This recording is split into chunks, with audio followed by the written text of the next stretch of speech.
Assalamualaikum warahmatullahi wabarakatuh. Bapak Ibu, saya ingin berbicara mengenai skill with people. Ini adalah ilmu berhubungan dengan orang dan ini merupakan ilmu yang paling penting yang bisa membuat seseorang jadi kaya.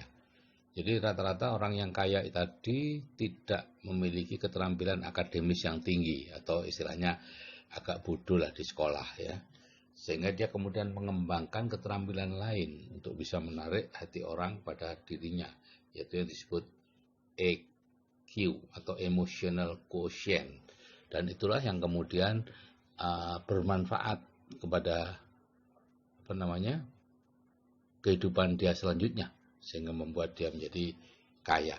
Nah, sebagian besar orang yang dipecat dari jabatannya itu karena ketidakmampuannya dalam skill with people, bukan karena kemampuan teknisnya, Bapak Ibu. Tapi umumnya ini ya, kasar kepada atasan, kasar kepada bawahan, membantah atasan dengan seenaknya, merasa punya hak untuk melurus-luruskan atasan. Itu semua adalah kerendahnya kemampuan skill with people dari orang tersebut ya. Dan orang itulah yang kemudian menjadi mudah atau dipecat dari perusahaannya. Oke, saya mulai Bapak Ibu ya. Bagaimana kita itu belajar dan membeli ya.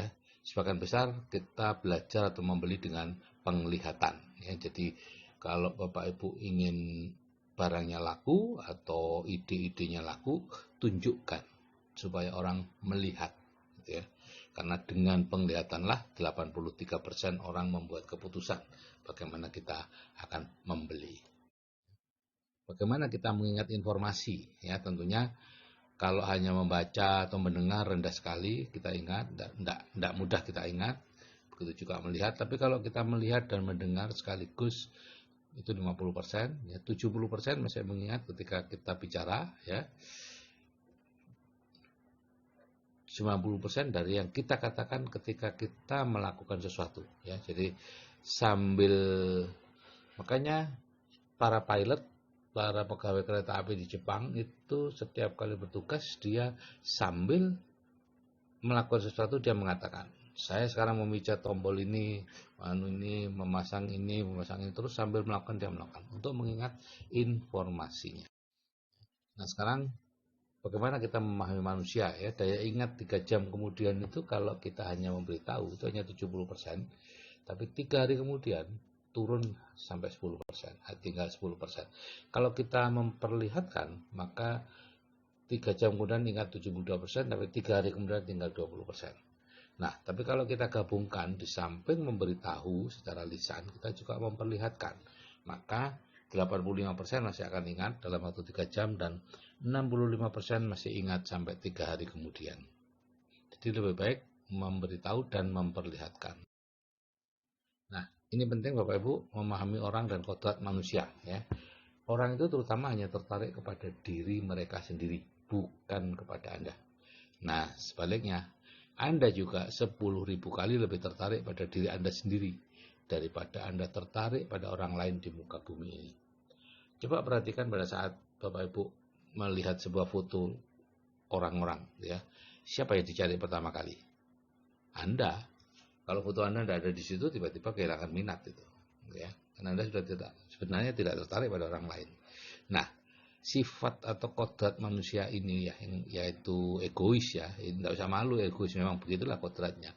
Ini justru bisa kita gunakan sebagai kunci untuk memahami orang lain, yaitu mengalihkan perhatian dari diri kita kepada orang lain. Itu saja, supaya nanti orang lain juga melakukan hal yang sama. Nah, yang kedua yaitu cara terampil untuk berbicara dengan orang. Ya. Kalau ingin berbicara dengan orang, bicaralah tentang topik yang paling menarik bagi mereka, yaitu diri mereka sendiri. Jadi berbicaralah hanya tentang diri mereka sendiri. Bertanyalah tentang mereka, bagaimana keluarganya Pak Andi, bagaimana putri Anda sudah menikah itu tinggal, apa ini foto keluarga Anda, seperti itu. Jangan hilangkan deh kosakata saya itu ya. Orang bosan mendengar kata saya.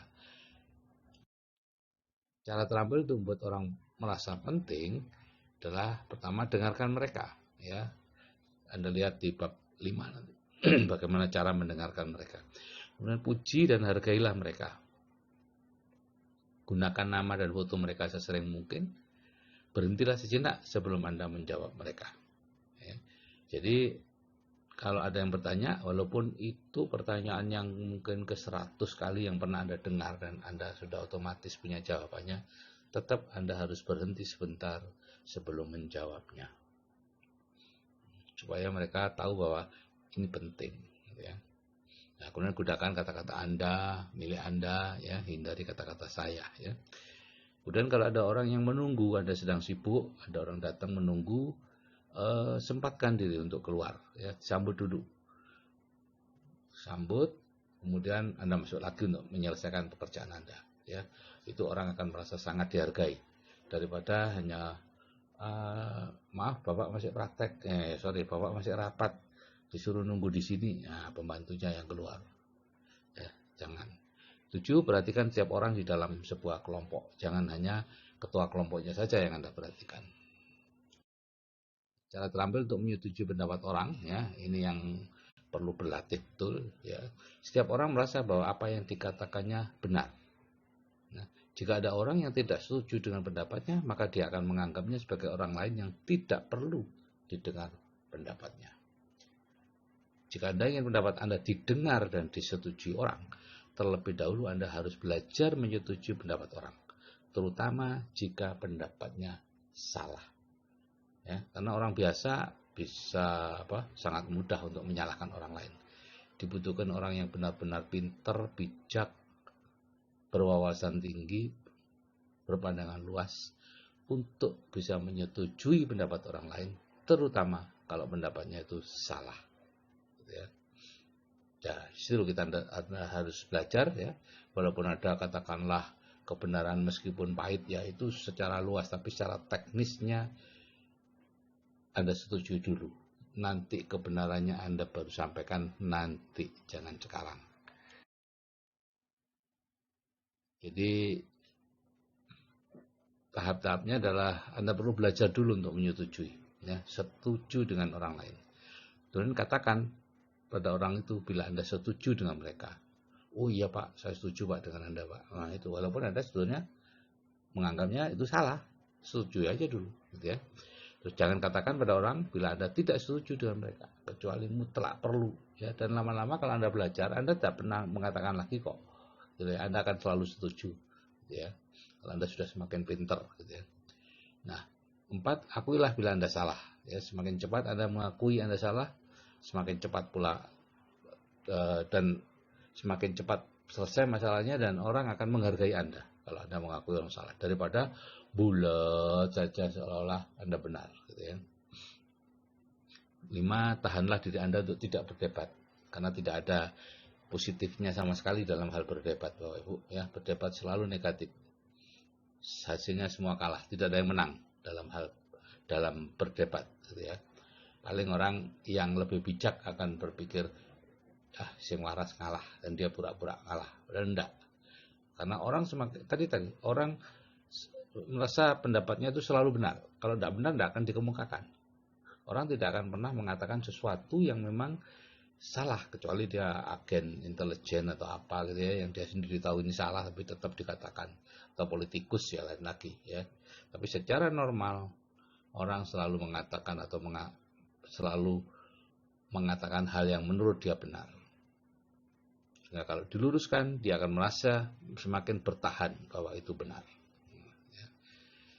Jadi jangan berdebat. Terus yang terakhir, yang ke-6, tanganilah orang yang berkelahi dengan cepat, dengan tepat, ya. Orang yang berkelahi hanya ingin berkelahi, jadi ya udah, tidak usah diteladeni, gitu ya. Nanti dia akan malu sendiri, gitu ya. Cara terampil untuk mendengarkan orang, Bapak Ibu, ya. Semakin Anda mendengarkan, Anda akan semakin pandai, semakin disukai, dan semakin baik sebagai pembicara. Kenapa? Karena seorang pendengar yang baik dianggap pembicara yang baik. Karena dia sedang membiarkan Anda untuk mendengarkan pembicara yang paling favorit bagi Anda, yaitu Anda sendiri, ya. Caranya gimana untuk mendengarkan orang? Yang pertama, menatap orang yang sedang berbicara. Jadi kalau Anda pantas mendengarkan dia, maka Anda pantas pula untuk menatapnya. condongkan badan ke pembicara dan dengarkan dengan penuh perhatian. Kalau perlu agak ngowok gitu ya. Buka mulut Anda gitu ya, seolah-olah wah, Anda tidak ingin kehilangan sepatah kata pun perkataan dari orang itu. Dan jangan duduk bersandar ya, tentu Anda duduk di tepi sofa ya. Mana mungkin Anda bisa duduk bersandar sambil mencondongkan badan ke si pembicara, nggak mungkin ya.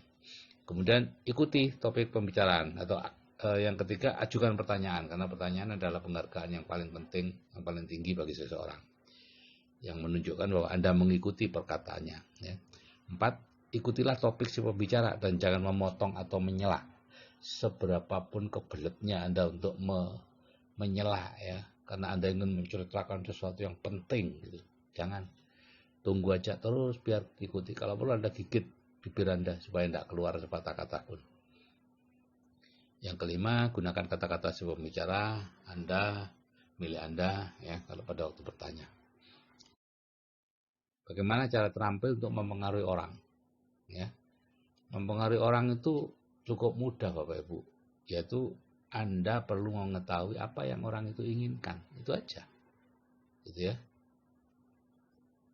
Dan di pendidikan N21 sudah ada itu 9 faktor motivasi, 5 pertanyaan emas, itu semua untuk mengetahui apa yang orang inginkan. Ya, dan itu bisa Anda pakai dalam segala hal, gitu ya. Setelah Anda tahu apa yang orang inginkan, Anda tinggal menunjukkan bagaimana mereka bisa mendapatkan apa yang mereka inginkan dengan melakukan apa yang Anda ingin mereka lakukan. Ya. Jadi kalau misalnya ada orang bertanya, Pak, ke balai kota mana Pak? Oh sebelah sana, gitu ya. Nah, sulit Pak kalau Bapak Anda pakai mobil ini, pakai ojek itu aja, karena macet di sana. Anda parkir aja di sini. Itu artinya Anda menunjukkan bagaimana mereka bisa mendapatkan, yaitu mereka ke balai kota dengan melakukan apa yang Anda ingin mereka lakukan, yaitu naik ojek. Ya. Cara terampil untuk meyakinkan orang, ya. Nah ini, orang itu skeptis ya Ibu dengan sesuatu yang dianggap menguntungkan kita. Jadi kita itu adalah rantai yang paling lemah dalam sebuah rantai komunikasi ya. Orang paling tidak percaya pada kita. Ya, apapun yang kita katakan orang tidak percaya. Gitu ya. Apalagi kalau dia menganggap itu menguntungkan dia. Jadi berbicaralah menggunakan orang ketiga. Ya. Misalnya Anda menggunakan mau menjual kulkas gitu ya.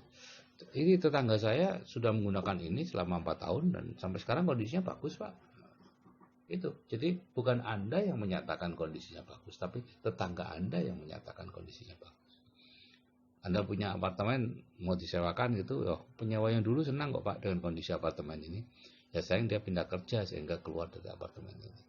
Jadi yang mengatakan bahwa apartemen itu bagus dan menyenangkan untuk ditinggali bukan Anda, tapi orang itu. Ya. Atau Anda mau mengajak ke bisnis Anda yang bisa menyelesaikan semua masalah, Anda tinggal katakan, oh Pak Krusno itu dulu punya utang sampai 2 miliar Pak pada waktu Krismon. Kemudian dia bergabung dengan bisnis ini, mengerjakan, sekarang semua utangnya lunas. Sudah lama itu utangnya lunas. Ini bisa menyelesaikan apapun masalah kita Pak. Yang mengatakan itu bukan Anda, tapi Pak Krusno. Ya. Gunakan pihak ketiga. Cara terampil untuk membuat orang mengatakan iya, ya.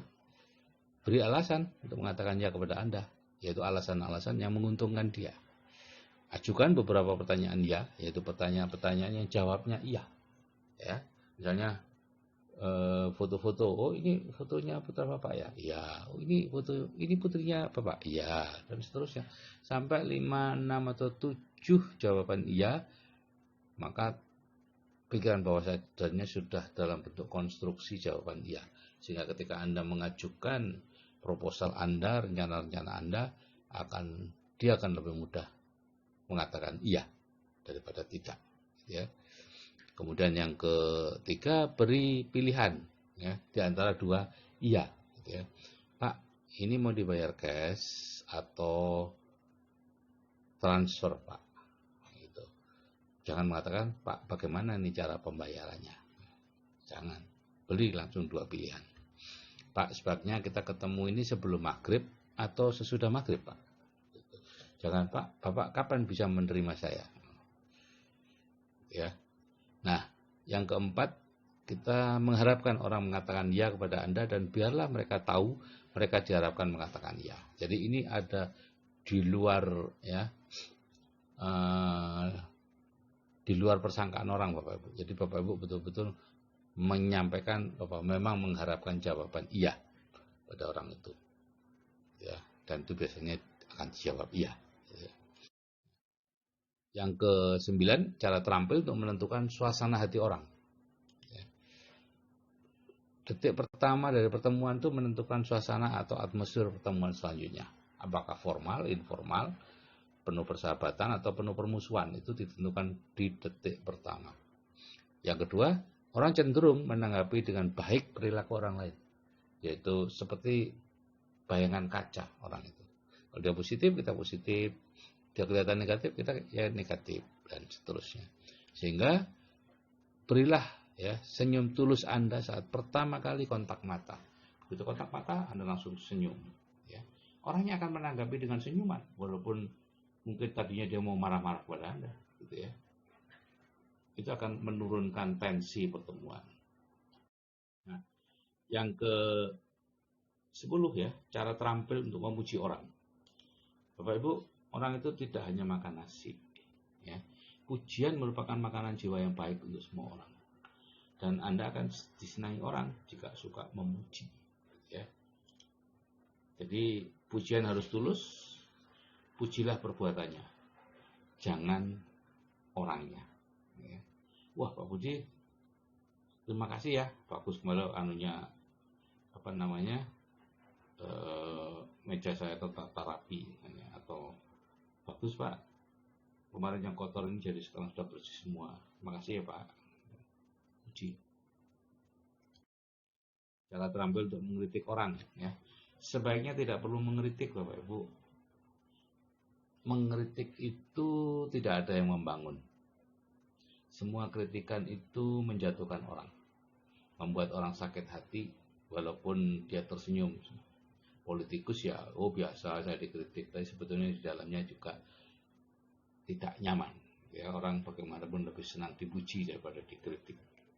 Dan ya seperti tadi saya katakan, tidak ada kritik membangun, semua kritik menghancurkan.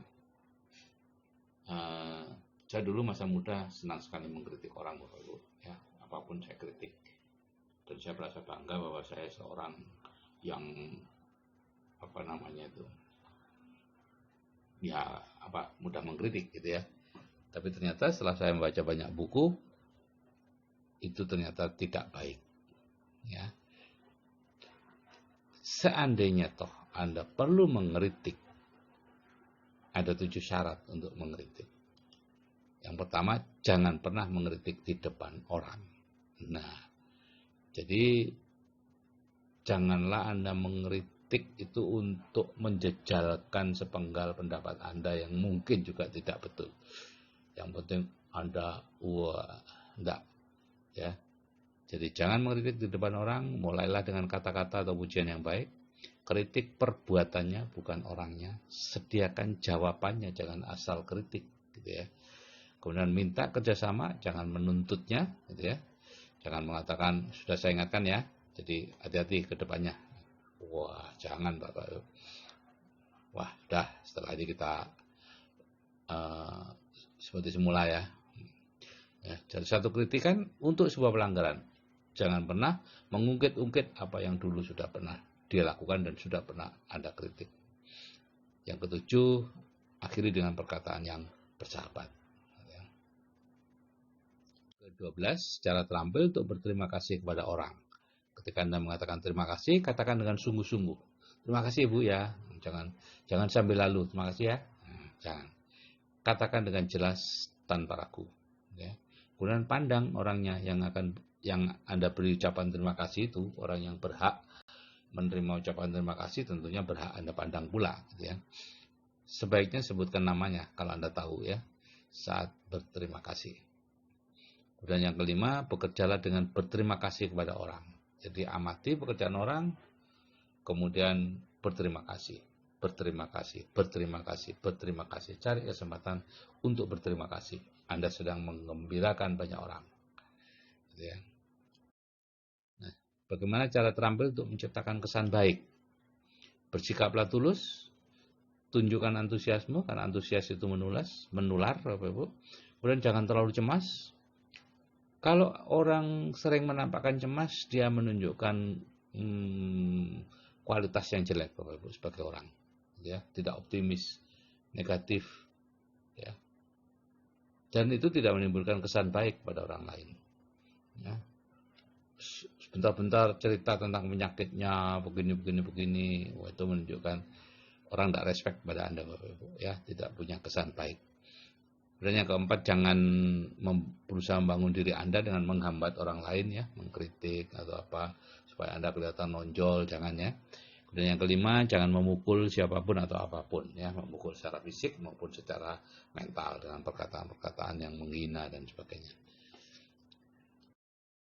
Yang ke-14, cara terampil untuk melakukan percakapan. Ketahuilah apa yang Anda katakan. Jangan berdiri terus bengong gitu, ya. Kemudian katakanlah dan duduk, jangan terlalu panjang lebar, pandanglah pendengar sewaktu Anda berbicara. Ya. Bicarakan apa yang menarik minat pendengar. Ya, jangan berbicara di luar topik, gitu, ya.